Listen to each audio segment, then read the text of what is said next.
Here we go. Danny walked into the gathering looking to me. Ready, darling? He asked. Yes. I was wondering, after we prepare the disc, can we go into the Kingdom Square? I want to get some baby things, I told him. He looked to me strange. Baby things? Which one is having the child now? He asked, speaking of Emmett's new 3 wives. Which one? You have more than one? I asked, teasing him. He rubbed the back of his neck. I have more than one what? He questioned. That was my question. You asked which one is having a child. How many do you have? I asked him. As I moved over to him, he laughed. I only have one. I guess if you want to go, we can go, he told me, and I laughed to myself as he moved out of the gathering with him. Now we got about halfway to the music room when I think the light in Prince Humberg's head went off, and he turned and looked to me. I am going to transfer a baby? He asked, and I laughed. If so, we are going to be famous, and I am writing a song about it. First male in history of the world's to transfer a child, I said, laughing, as he had just ceased walking and turned to me. No, I mean, you are going to transfer a baby, and I am going to be a father, he asked, as if he could not understand it at all. I think so, I smiled with a laugh. Really? He said, all happy. Really, Danny, I am with child, I told him, and he picked me up and swung me around and then carried me back down the hall and went to the square. Never did get that recording made. Alright, chapter 47. The 14th day of the 4th month of the 2nd year cycle of 92, I transferred a little girl. We named her Maria Renee. Danny was so excited, I was worn out. I felt as if I had not slept. I felt as if I had not slept in days, and for the next 2 days, all I did was sleep. Sleep was good. I was up and about. I moved through the palace looking for Danny, as he was not in his room, nor his study. I moved to his office, and I found Mindy. Seen our missing master? I asked her, and she laughed. Last I seen our missing master, he was with Emmett and Paul, and they took out of here, she said. You are a lot of help, I told her. Well, I do try, she laughed. I am going to the studio. Want to join me? I asked her. Sure.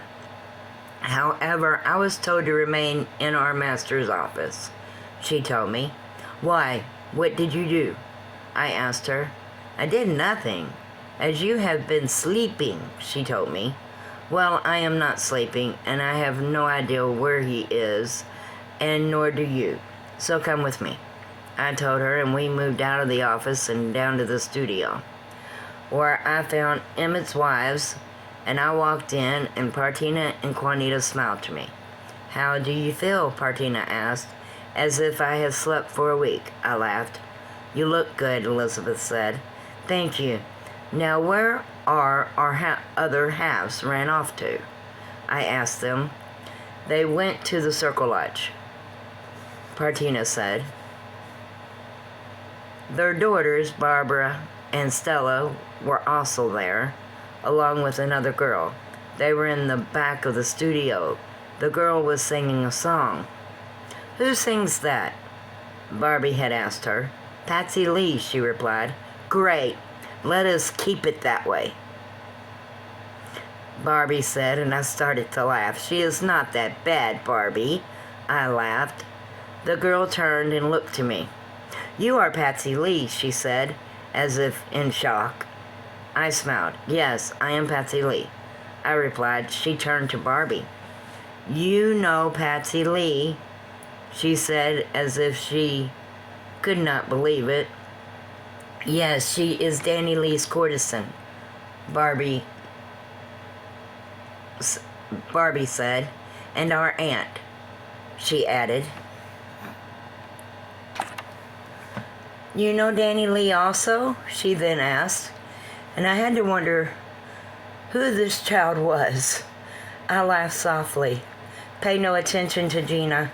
She almost keeled over when she found we were humbugs, Elliot said, entering. Be quiet, the girl laughed. We have practice in about an hour at the education center. Uncle Mike sent me to get all of you, he told Barbie. All right, come on, Gina, before you have heart failure. Barbie laughed and was dragging the girl out. We laughed at the girls and moved to the recording area and started to record some discs. Danny came into the studio as he was looking for us. I was in the sound booth with Partina and Stockard. I saw him move to Mindy and she healed. I was a little nervous. I looked to the other two. I will be back, I told them, and moved out of the sound booth. Please, my master, forgive your girl, she said. What were you informed before I left? Danny asked her when I walked up to them. Greetings, my lover, I said, and he turned to look to me. Darling, he said, I told her to come with me to the studio. She is, as you said, my servant, I said, as I knew he was after her for leaving his office. How I knew this, I was not sure of. Did she tell you I said for her to remain there until I return? He asked. Yes, sir. Want my whip? I wanted her with me, and I gathered that she was in the office for I had been resting, I said to him, and he looked from me to her, then back to me. Danny, I knew not where you were, or I would have asked, I told him. My orders, I wish, followed. Have you checked on our daughter? He asked me, and I smiled. No, I have not. Went there. I was waiting on her father, I told him, and placed my hands in his and my arm about him and kissed his lips. How are you feeling? He asked me. A lot better than I did a few days ago, I told him. I looked to Mindy and waved her back. Shall we go see our little one? He asked. Yes, I think we should, I replied, and waved to Partina. We were recording here, Partina called out. We are going to go see Maria, I told them, and they laughed. Mindy, get to my office, Danny said as we left the studio and headed down to the transfer nursery. I was sitting at the table at the tavern, holding Maria, as she was only months out of the transfer nursery. Danny came into the tavern. Where is Tony? He asked. In the office, I told him, and he moved past me, then came out and looked to me, then Mindy. Mindy, take Maria home. Patsy, we need to search the kingdom. Someone has taken Matthew from the park, Danny said. I stood and handed Maria to Mindy and left out of the tavern with Danny. Matthew was one of Emmett's sons. He was only in 5th level. The kids said they had been playing hide and seek, and they could not find him. We searched the kingdom as Emmett and Partina and the others rode out of the kingdom. They were gone for about 2 months.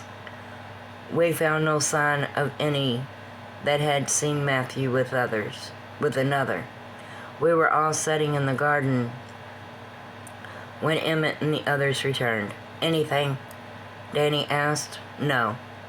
We followed the trail, clear across the Saltarn, to the entrance of the wastelands. Scott and I entered and then we lost the trail. Juanita believes he has been removed from the garden, Emmett said. I do not know what to believe as I sat there and listened. Why would any wish to harm a child? He was only in 5th level. Soon after the incident with Matthew, it had been reported of children all over the garden coming up missing, not just on the Saltarn.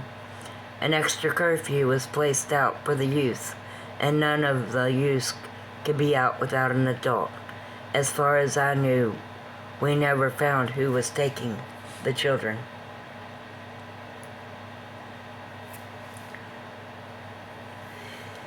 It was in the middle of the afternoon, or mid-afternoon. Martina, Juanita, Stockard, Jolene, and I was sitting about the table in the garden at Valhalla. They had just finished their lessons with the High Priestess. Emmett really needs to start planning for the next wedding, Martina said.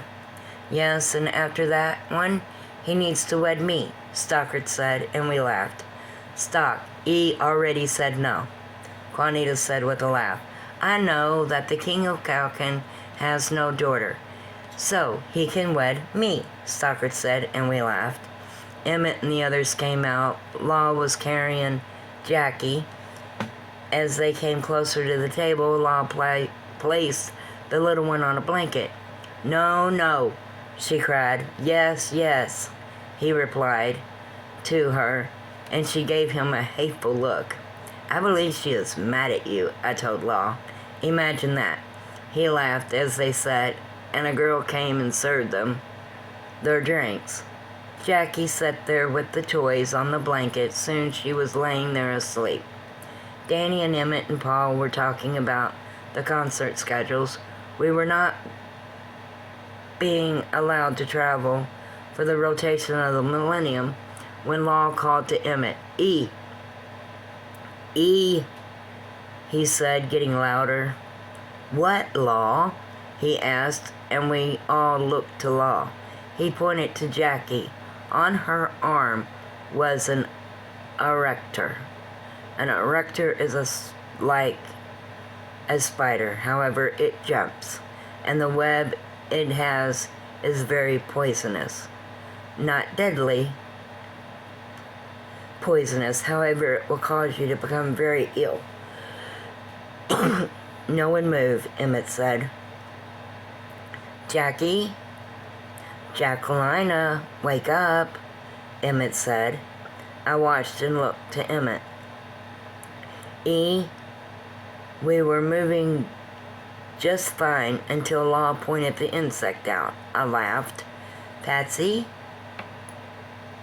If it jumps on you, you will be regretful. Trust me. Now silence and do not move, Emmett ordered, and I remained silent. Jacquelina, Emmett called again, and she sat up. As she sat